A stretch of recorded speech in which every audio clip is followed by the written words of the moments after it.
खास करके यहाँ पे हम लोग बात करेंगे फैराडेज लॉ से, जिससे कि बहुत ज्यादा सवाल आता है कि इलेक्ट्रोलाइट होता क्या है। तो जब हम इक्विवेलेंट वेट पे जब हम कंडक्टेंस को काउंट करेंगे कि एक आयन को डिसोसिएट होने के लिए हमको कितना इलेक्ट्रोलाइट चाहिए, दैट इज नोन एज कि अगर किसी भी इलेक्ट्रोलाइट का आपका इनफाइनाइट डायल्यूशन का इक्विवेलेंट वैल्यू निकालना है। हेलो बच्चों, आपका सहयोगी मिस्टर सत्यम वत्स आज इलेक्ट्रोकेमिस्ट्री के सबसे लास्ट वीडियो में आज आपसे बात करेंगे। जो टॉपिक आपका रह गया है, मैं आज उस टॉपिक के साथ आपके सामने उपस्थित हूँ। पिछले कई दिनों से मैं वीडियो नहीं डाल रहा था। इसके पीछे रीज़न ये था कि कुछ ऐसे मुझे लग रहा था कि कुछ त्रुटियां हैं, उन त्रुटियों को पूरी किया जाए और अधिक जोश और जुनून के साथ आपसे जुड़ा जाए। तो जो कुछ भी पिछले क्लासेस में थोड़ी बहुत त्रुटियां मुझे दिखी पिछले कई सारे वीडियोस में, उसको ओवरकम करने का ये प्रयास था। मैंने आपको एक वीडियो में कहा भी था कि जहां जहां पे भी आपको ऐसा लगे कि आप हार रहे हैं, वो हार नहीं है, वो विश्राम का समय है। ठीक है, तो जैसे मुझे कुछ पता चला कि हमारे अंदर कुछ त्रुटियां हो रही है जो हम वीडियोस पब्लिश कर रहे हैं, तो हम लोगों ने बैठा, हमारी टीम बैठी और हम लोग बहुत सारा उस पर डिस्कशन किए। देन आफ्टर आज आपके सामने है, बिना समय की कोई देरी किए हुए आपको हम डायरेक्ट वीडियो पे लेकर आते हैं। तो इस वीडियो में ये सारे टॉपिक्स जो कि आपके बचे हुए थे उसको हम लोग कवर करेंगे। खास करके यहाँ पे हम लोग बात करेंगे फैराडेज लॉ से, जिससे कि बहुत ज्यादा सवाल आता है। लेकिन उसको शुरुआत करने से पहले हम लोग इस टॉपिक पे बात करेंगे कि इलेक्ट्रोलाइट होता क्या है। तो आप समझिएगा ध्यान से, ये मैंने पिछले वीडियो में भी मैंने चर्चा कर दिया कि कोई भी सब्सटेंस जो कोई भी इलेक्ट्रोलाइट का मतलब है कि लिक्विड सब्सटेंस, या फिर आप ये भी कह सकते हो कि एक्वस सब्सटेंस, कोई भी ऐसा सब्सटेंस जिसमें से इलेक्ट्रिसिटी है ना पास होता हो, और इलेक्ट्रिसिटी के पास होने की वजह से उस लिक्विड सब्सटेंस में जो भी आयंस के फॉर्म में मौजूद है जो मॉलिक्यूल्स के फॉर्म में मौजूद है, वो ब्रेक डाउन होकर के खुद को आयंस में कन्वर्ट कर ले। फॉर एग्जांपल हम लोग यहाँ पे लिखे ब्राइन सॉल्यूशन। तो ब्राइन तभी बोलते हैं जब NaCl वाटर के साथ मिक्स हो जाता है और तब जो सॉल्यूशन तैयार होता है ना, या इसी को आप इस लैंग्वेज में इलेक्ट्रोलाइट कहेंगे, है ना।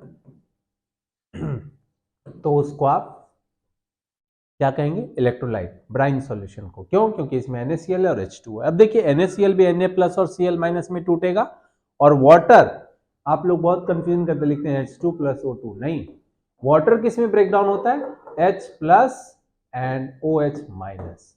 ठीक है ना। तो अब देखिए स्ट्रॉन्ग इलेक्ट्रोलाइट कौन है और वीक इलेक्ट्रोलाइट किसको कहेंगे। तो इलेक्ट्रोलाइट क्या है समझ में आ गया? कोई भी ऐसा सॉल्यूशन जिसमें से यदि इलेक्ट्रिसिटी पास हो तो वो अपने आप को आयंस के रूप में ब्रेक डाउन कर ले। ओके, स्ट्रॉन्ग इलेक्ट्रोलाइट कौन कौन हो सकता है? स्ट्रॉन्ग एसिड जैसे HCl, H+ Cl-, H2SO4 Cl-, H2SO4 strong acid. ठीक है, इस तरीके से। या फिर और देखिए स्ट्रॉन्ग बेस जैसे NaOH, KOH, और क्या हो सकता है? सॉल्ट्स, बहुत सारे सॉल्ट, ये भी एक स्ट्रॉन्ग इलेक्ट्रोलाइट होता है। जैसे NaCl जो मैंने पहले एग्जांपल दिया, कॉमन सॉल्ट है ये भी एक स्ट्रॉन्ग इलेक्ट्रोलाइट है। वीक इलेक्ट्रोलाइट किसको कहेंगे? और एक बात, स्ट्रॉन्ग इलेक्ट्रोलाइट का ये मतलब हुआ बेटा कि दोज इलेक्ट्रोलाइट विच डिसोसिएट्स 100%, है ना, कंप्लीट डिसोसिएशन। मान लीजिए कि 1 मोल ऑफ NaCl है, 1 मोल में कितना रहेगा? 6.022 10⁻23 मॉलिक्यूल्स। तो पूरे के पूरे मॉलिक्यूल्स आयंस में कन्वर्ट हो जाने चाहिए। उसको हम स्ट्रॉन्ग इलेक्ट्रोलाइट कहेंगे, यानी कंप्लीट डिसोसिएशन से होगा। और वीक इलेक्ट्रोलाइट उसको कहेंगे जिसमें कंप्लीट डिसोसिएशन नहीं हो रहा। और डिसोसिएशन का मतलब ब्रेक डाउन होना। वीक में क्या होगा? कोई भी एक ऐसा एसिड या बेस जो कि बहुत ज्यादा स्ट्रॉन्ग नहीं हो, जैसे कि ऑर्गेनिक एसिड कोई ले लेते हैं, इथेनोइक एसिड CH3COOH, ये किस में टूटेगा? CH3COO- और H+ में टूटेगा। तो ये एक वीक एसिड है। Organic acid is a kind of weak acid, तो ये आपका किसका एग्जाम्पल है? Weak electrolyte. May I hope you will consider it well. Okay, now coming to the next slide. Before to go on कि electrolyte किस तरीके से conductivity को शो करता है, उसके ऊपर जाने से पहले कुछ बेसिक टर्म्स को समझ लेते हैं। और अगर ये आप समझ लेंगे तो आपको समझ में ये भी आ जाएगा कि पिछले वीडियो में जो हमने आपको बताया ई सेल निकालना वगैरह वगैरह, तो वो एक्चुअली में स्टैंडर्ड इलेक्ट्रोड पोटेंशियल वगैरह सब पिछले क्लास में जो मैंने बताया वो इसी की वजह से होता है कि इलेक्ट्रोड और इलेक्ट्रोलाइट का जो पोटेंशियल डिफरेंस है वही डिफर करता है, जिसकी वजह से फ्लो ऑफ इलेक्ट्रॉन काउज होता है। तो इस बात को आपको समझना होगा। चलिए, सबसे पहला टर्म है मोलर कंडक्टेंस। किससे रिप्रेजेंट करेंगे? लैम्डा एम से। Is it clear? क्या है molar conductance? Molar conductance is the conductance of solution containing 1 mole of an electrolyte. अभी मैंने चर्चा किया था NaCl का कि 1 मोल ऑफ ब्राइन सॉल्यूशन लेंगे जिसमें कि 6.022 इंटू 10⁻23 मॉलिक्यूल्स होंगे, फिर वो आयंस में डिसोसिएट होगा। फॉर्मूला क्या लिखेंगे जब भी लिखेंगे तो? के क्या है? कापा बताए थे, conductivity into 1000 C. C is the concentration, molarity में ले लीजिए जिसमें भी लेना है। इक्विवेलेंट कंडक्टेंस क्या है? देखिए, मोलर कंडक्टेंस और इक्विवेलेंट कंडक्टेंस में अंतर है, इसको एक नहीं समझिएगा। इक्विवेलेंट कंडक्टेंस को हम इससे रिप्रेजेंट करते हैं या कई बार ऐसे भी रिप्रेजेंट कर देते हैं। क्या है इक्विवेलेंट कंडक्टेंस? सॉल्यूशन का वो कंडक्टेंस जिसमें कि 1 इक्विवेलेंट ऑफ एन इलेक्ट्रोलाइट। अब सवाल ये उठता है कि 1 इक्विवेलेंट किसको कह रहे हैं हम यहाँ? 1 इक्विवेलेंट, देखिए बात को बहुत गहराई से समझिएगा। 1 इक्विवेलेंट का क्या मतलब है? 1 इक्विवेलेंट का यहां देखिए ध्यान से जब हम 1 इक्विवेलेंट लिखते हैं तो आपने पढ़ा होगा इक्विवेलेंट वेट के बारे में। इक्विवेलेंट वेट क्या होता है? इक्विवेलेंट वेट जैसे किसी एसिड का इक्विवेलेंट वेट निकालना है। फॉर एग्जांपल H2SO4 का मॉलिक्यूलर मास लेंगे तो 98 आएगा और इसका बेसिसिटी ऑफ एन एसिड कितना है? 2। क्यों? क्योंकि ये अपने में से 2 हाइड्रोजन आयन को डिसोसिएट कर रहा है, तो 98/2 कर देंगे। क्यों? क्योंकि इसने डिसोसिएशन कितने आयंस का किया? 2 का। कब किया? जब इसके पास 98 मोल था, लेकिन एक कितने पे करेगा? 49 पे। That is known as equivalent weight. तो जब हम इक्विवेलेंट वेट पे जब हम कंडक्टेंस को काउंट करेंगे कि एक आयन को डिसोसिएट होने के लिए हमको कितना इलेक्ट्रोलाइट चाहिए, that is known as equivalent conductance. May I hope you will consider it. चलिए, कंडक्टेंस को किससे रिप्रेजेंट करते हैं? जी से। मोलर कंडक्टेंस को लैम्डा एम से, इसको लैम्डा क्यू या लैम्डा नोट से। अब इसमें क्या हम पढ़ रहे हैं सो समझिएगा कि equivalent conductance increases with dilution whereas a specific conductance decreases with dilution. इसको बहुत ही गहराई वाली चीज, इसको समझिएगा। क्या ये कहना चाह रहा है उसको समझिए कि भाई साहब इक्विवेलेंट कंडक्टेंस इंक्रीज करता है जैसे जैसे आप किसी इलेक्ट्रोलाइट में या तो स्ट्रॉन्ग सॉल्ट या स्ट्रॉन्ग बेस या कुछ भी आप मिलाते हैं, सॉल्ट मिलाते हैं, बेस मिलाते हैं, एसिड मिलाते हैं, तो क्या बढ़ेगा? Equivalent conductance increases with dilution. जबकि स्पेसिफिक कंडक्टेंस कि उस खास मोलैरिटी पे वो कितना इलेक्ट्रिसिटी को अपने में से पास होने देगा या आयंस को फ्लो करवाएगा, that is known as a specific conductance. वो क्या होता चला जाएगा भाई? वो डिक्रीज होता चला जाएगा। यानी कि जो उसका मैक्सिमम वैल्यू था कि इतना पहले आयंस डिसोसिएट होगा तभी हम इलेक्ट्रिसिटी का फ्लो करेंगे, वो कम हो जाएगा और क्या बढ़ जाएगा? इक्विवेलेंट कंडक्टेंस इंक्रीज होने लगेगा। May I hope you will understood. ये बहुत इंपॉर्टेंट लाइन है। इक्विवेलेंट कंडक्टेंस डाइल्यूशन पे बढ़ता है जबकि स्पेसिफिक कंडक्टेंस घटता है। Effect of concentration of lambda D. Concentration का क्या इफेक्ट होता है मोलर कंडक्टेंस का, वो समझिए। अगर आपके पास स्ट्रॉन्ग इलेक्ट्रोलाइट है तो क्या होगा? पहले इंक्रीजेस स्लोली विद डाइल्यूशन, जैसे इसे बढ़ाएंगे तो वो इंक्रीज होगा and can be represented by the equation. किसके द्वारा? Molar conductance is equals to lambda M minus A into C raise to the power 1/2, या इसी को आप ऐसे भी लिख सकते हैं। देखिए, lambda M is equals to lambda naught M minus A C under root. ठीक है, ये वो फॉर्मूला है जिसकी मदद से आप किसी स्ट्रॉन्ग इलेक्ट्रोलाइट का डाइल्यूशन फाइंड आउट कर सकते हैं कि कितना कंसंट्रेशन उस इलेक्ट्रोलाइट में वो चीज मिला हुआ है। जैसे कि NaCl आपने मिलाया तो कितना NaCl घुला हुआ है ये आप इस फॉर्मूले से निकाल सकते हैं। क्या क्या चाहिए आपको? सिर्फ चाहिए आपको इक्विवेलेंट कंडक्टेंस और ए क्या है यहाँ पे फैक्टर है, ठीक है, जिसके ऊपर की इक्विवेलेंट कंडक्टेंस और मोलर कंडक्टेंस डिपेंड करता है। Is it clear? ओके। कौन दिया इस इक्वेशन को? तो डिवे हकल ऑस्गर इक्वेशन इसको कहते हैं। नाम भी याद रखिएगा, पूछेगा तो फॉर्मूला बता देना है फटाक से। वीक इलेक्ट्रोलाइट के लिए क्या होगा कि जो मोलर कंडक्टिविटी है वो इंक्रीज करेगा यदि सी डिक्रीज करेगा। सी मतलब कंसंट्रेशन। कंसंट्रेशन आप घटाएंगे वीक इलेक्ट्रोलाइट के लिए, मैं बोल रहा हूं, देख लीजिए, स्ट्रॉन्ग के लिए दूसरी बात थी, वीक के लिए दूसरी बात थी। वीक के लिए क्या हो रहा है कि अगर आपको चाहते हैं कि मोलर कंडक्टेंस बढ़े तो कंसंट्रेशन घटेगा, but does not reach at constant value even at infinite dilution. आप किसी निष्कर्ष पे नहीं पहुंच सकते हैं ये इतना में इतना ही बढ़ेगा या इतना में इतना ही घटेगा, चाहे आप उसमें बहुत सारा वीक इलेक्ट्रोलाइट क्यों ना मिला दें। ये दिक्कत आई क्या करने में, फाइंड आउट करने में कि कितना कंसंट्रेशन निकल सकता है। वीक इलेक्ट्रोलाइट में ये पता नहीं हो पाया, लेकिन स्ट्रॉन्ग इलेक्ट्रोलाइट में हम इस फॉर्मूले से ये निकाल दिए कि क्या होगा कि अगर कोई भी स्ट्रॉन्ग इलेक्ट्रोलाइट है, अगर आप उसका डाइल्यूशन बढ़ा रहे हैं तो ऑफकोर्स उसका जो मोलर कंडक्टिविटी है वो भी बढ़ेगा। ठीक, यहां तक कोई दिक्कत? लेकिन वीक इलेक्ट्रोलाइट में क्या हो रहा है कि अगर आपका मोलर कंडक्टेंस बढ़ रहा है तो इसका मतलब है उसका कंसंट्रेशन कम है, लेकिन वो कहां तक जा सकता है ये आप पता नहीं कर सकते। ठीक है, ये एक्सपेरिमेंटली ही निकाला जा सकता है, लेकिन इसको दूर करने के लिए तब हमारे पास आए कोलार्स लॉ। क्या कहते हैं ये कोलार्स? कहते हैं इक्विवेलेंट कंडक्टिविटी। फिर से वही बात, इक्विवेलेंट कंडक्टिविटी मतलब कांस्टेंट कंसंट्रेशन है ना, constant molarity value of an electrolyte at infinite dilution, डालते जाओ है ना, equal to the sum of the conductance of the anions and cations. क्या बोले ये कि अगर किसी भी इलेक्ट्रोलाइट का आपका इनफाइनाइट डाइल्यूशन का इक्विवेलेंट वैल्यू निकालना है तो आप कुछ मत कीजिए, जितना इक्विवेलेंट कैटायन का है और जितना इक्विवेलेंट एनाइन का है दोनों का इक्विवेलेंट कंडक्टेंस जोड़ दीजिए, आपको पता चल जाएगा कि इक्विवेलेंट कंडक्टेंस उस वीक इलेक्ट्रोलाइट का कितना है। कितना बढ़िया बात बोले, है ना, कि अगर वीक इलेक्ट्रोलाइट का आप नहीं निकाल पा रहे हैं कि इनफाइनाइट डाइल्यूशन कितने समय तक चलेगा, तो आप अलग अलग निकाल लीजिए।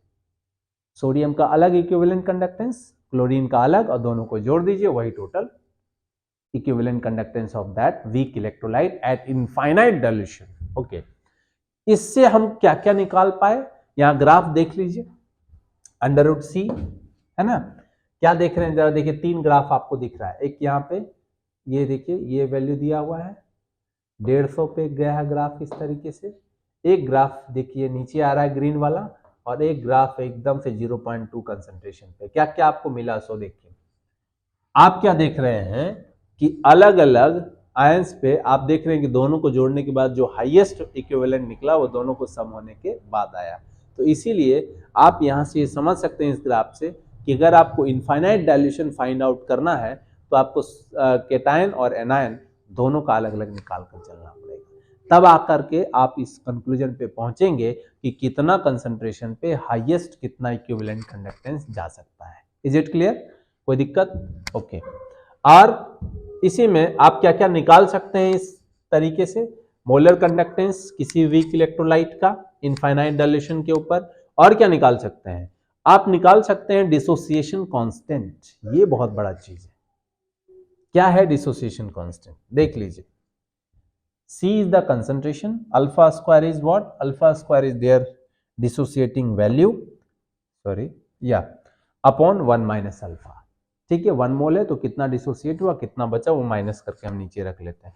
तो ये फॉर्मूला हमको क्या बताएगा, ये फॉर्मूला हमको देगा, वेट 1 सेकेंड, ये फॉर्मूला हमको बताएगा डिसोसिएशन कांस्टेंट निकालना किसी भी वीक इलेक्ट्रोलाइट का। ओके, तो आप क्या क्या कर सकते हैं, फिर से एक बार रिवाइज कर लीजिए, कई बार लिखने के लिए आता है। एप्लीकेशन ऑफ कोलार्स लॉ क्या है, तो आप देख लो कि आप मोलर कंडक्टेंस निकाल सकते हो वीक इलेक्ट्रोलाइट का, डिसोसिएशन कांस्टेंट निकाल सकते हो, डिग्री ऑफ डिसोसिएशन किसी भी वीक इलेक्ट्रोलाइट का फाइंड आउट कर सकते हो। ये इसके एप्लीकेशंस हैं। Okay, now come to the Faraday's law. अब कोलार्स लॉ किसके लिए आया ये समझिए। कोलार्स लॉ आपको रिलेशन दे रहा है वीक इलेक्ट्रोलाइट के डाइल्यूशन के लिए, कि कितना इलेक्ट्रोलाइट घुल करके कितना इक्विवेलेंट कंडक्टेंस को शो करेगा, यानी कितनी बिजली उसमें से पास आउट होने के बाद कितना वो आउटपुट दे रहा है। ओके, बैटरी के तौर पे। अब फैराडे लॉ उस इलेक्ट्रोलाइट के लिए आया जो कि स्ट्रॉन्ग इलेक्ट्रोलाइट है। कोलार्स किसकी बात कर रहा है, वैसे हमने एग्जांपल ले लिया था वहां पे स्ट्रॉन्ग का, NaCl is a strong electrolyte, लेकिन आप समझने के लिए बस वो था। तो कोलार्स बात कर रहा है इनफाइनाइट डाइल्यूशन की, कोलार्स बात कर रहा है सिर्फ वीक इलेक्ट्रोलाइट, फॉर्मूला वही वो दिया। लेकिन फैराडे लॉ बात कर रहा है डाइल्यूशन ऑफ स्ट्रॉन्ग इलेक्ट्रोलाइट। ये आपको ये क्लियर रखना पड़ेगा अपने कॉन्सेप्ट को। Kohlrausch talk about the electrolyte of weak electrolyte, talk about the dilution of weak electrolyte, rather than this Faraday's laws of electrolyte only explain about the working potential of strong electrolyte। ठीक है, कोई दिक्कत नहीं है। दो law है उनका। पहला लॉ क्या कहता है, कहता है कि अमाउंट ऑफ सब्सटेंस डिपॉजिटेड और liberated at an electrode during electrolysis is directly proportional, है ना, to the quantity of electricity pass through the solution, यानी M is equals to Z into Q. अब आप बढ़िया से समझिए M क्या है। M वो सब्सटेंस है जो कि इस वाले इलेक्ट्रोड के ऊपर डिपॉजिट हो रहा है। ठीक है, M वो वाला सब्सटेंस है जो कि इस वाले इलेक्ट्रोड के ऊपर डिपॉजिट हो रहा है। ओके, Z क्या है, Z रिप्रेजेंट होता है बेटा, ये इसको हम लोग बोलते हैं इलेक्ट्रोकेमिकल इक्विवेलेंट। क्या कहते हैं, इलेक्ट्रोकेमिकल इक्विवेलेंट। देखो कितना ग्राम लेंगे तो 1 कूलम चार्ज निकलेगा। किसी भी सब्सटेंस का कितना ग्राम मास लें कि 1 कूलम चार्ज वहां से रिलीज हो, that is known as electrochemical equivalent. कैसे निकालते हैं, जितना इक्विवेलेंट वेट है, इक्विवेलेंट वेट कैसे निकाले अभी आगे बताए थे, है ना, क्या मोलर मास लिए और डिवाइड कर दिए उसको, एसिड है तो बेसिसिटी ऑफ एन एसिड से, और बेस है तो एसिडिटी ऑफ अ बेस से, सॉल्ट है तो उसके सम ऑफ द आयन से। तो उससे हमको क्या निकला, इक्विवेलेंट वेट। तो इक्विवेलेंट वेट ऑफ एलिमेंट को अगर हम फैराडे कांस्टेंट इसको कहते हैं, F से रिप्रेजेंट करते हैं, फैराडे कांस्टेंट से डिवाइड कर देंगे तो हमारे पास किसी भी इलेक्ट्रोलाइट का क्या निकल जाता है, इलेक्ट्रोकेमिकल इक्विवेलेंट निकल जाता है। M क्या था, कितना मास यहाँ पे डिपोजिट हुआ, Z क्या है, इलेक्ट्रोकेमिकल इक्विवेलेंट, कैसे निकाल रहे हैं बता दिए। Q क्या है यहाँ पे भाई साहब, Q वो अमाउंट ऑफ चार्ज है जो उस इलेक्ट्रोड से पास हुआ है। तो M is equals to Z into Q. M क्या था, डिपोजिटेड मास, यानी फैराडे लॉ ने आपको ये सिखाया कि कोई इलेक्ट्रॉन जो सेल में जो निकल रहा था, एक जिंक से इलेक्ट्रॉन निकल करके जाके डिपॉजिट हो रहा था कॉपर के ऊपर, तो कॉपर सेल के ऊपर कितना मास डिपॉजिट हुआ, अगर ये पता करना है आपको तो आप क्या पता करना है, अगर ये चीज फाइंड आउट करना है तो आपको पहले तो कॉपर का इलेक्ट्रोकेमिकल इक्विवेलेंट मालूम होना चाहिए। दूसरी बात कि उस इलेक्ट्रोड से, कॉपर वाले इलेक्ट्रोड से कितना अमाउंट का चार्ज पास हुआ ये पता होना चाहिए। अगर ये दोनों चीजें आपको पता है तो बस दोनों को मल्टीप्लाई कर दीजिए, उसी से आपका क्या निकल जाएगा, कितना कॉपर का मास इस इलेक्ट्रोड के ऊपर जमा हो रहा है। कितना आसान लॉ था डाइल्यूशन का। Okay, now come to the second law जो कि बहुत ही इंपॉर्टेंट भी है। सेकेंड लॉ में आपको यह कहता है कि जो मास ऑफ आयंस रिलीज हुआ, कहां से रिलीज हुआ, जिंक से रिलीज हुआ, और गया किसकी तरफ था, याद कीजिए पिछले वाले कॉन्सेप्ट को, कॉपर की तरफ गया। तो जो मास ऑफ आयंस रिलीज हुआ जिंक से और गया कॉपर की तरफ, तो क्या कहता है कि ions released at electrode is directly proportional to their chemical equivalent weight when the same amount of electricity passes. यानी कि पिछला में देखिए कि यहां पे दो इलेक्ट्रोड है, इसको थोड़ा हम लोग क्लीन कर लेते हैं, ठीक है, वेट 1 सेकेंड, ठीक है, ओके। यहां पे देखिए दो इलेक्ट्रोड है, एक यहां पे देख रहे होंगे आप, ये कॉपर वाला है, और इधर में भी आप देख रहे हो मेन रूप से ये कॉपर का ही दिखाया हुआ है, लेकिन इसमें दो इलेक्ट्रोड कंसीडर अगर हम करें तो कॉपर हमारे लिए किसका काम करेगा, कॉपर हमारे लिए काम करेगा बेटा कैथोड के, किसके रूप में? कैथोड के रूप में। और जिंक काम करेगा एनोड के रूप में। ओके, सो एक चीज जो आपको देखना है, जो चीज हम यहाँ समझाना चाह रहे हैं, M1 by M2 is equals to E1 by A2। क्या है M1 M2? M1 वो अमाउंट है जो कि डिपॉजिट हुआ, पहले जितना था, और M2 वो अमाउंट है कि डिपॉजिट होने के बाद कितना था। बात को एकदम ध्यान से समझिएगा।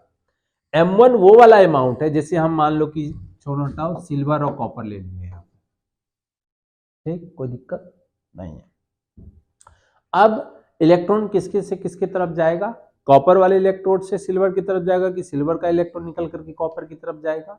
ऑफ कोर्स कॉपर का जो है, अगर कॉपर और सिल्वर की कंपैरिजन करें तो कॉपर क्या होगा? ऑक्सीडाइजिंग एजेंट, और सिल्वर क्या है? Reducing agent. तो इलेक्ट्रॉन कॉपर रिलीज करेगा और डिपॉजिट होगा सिल्वर वाले की। कोई दिक्कत? इसमें कोई दिक्कत है तो बताइए। नहीं। अब M1 क्या है?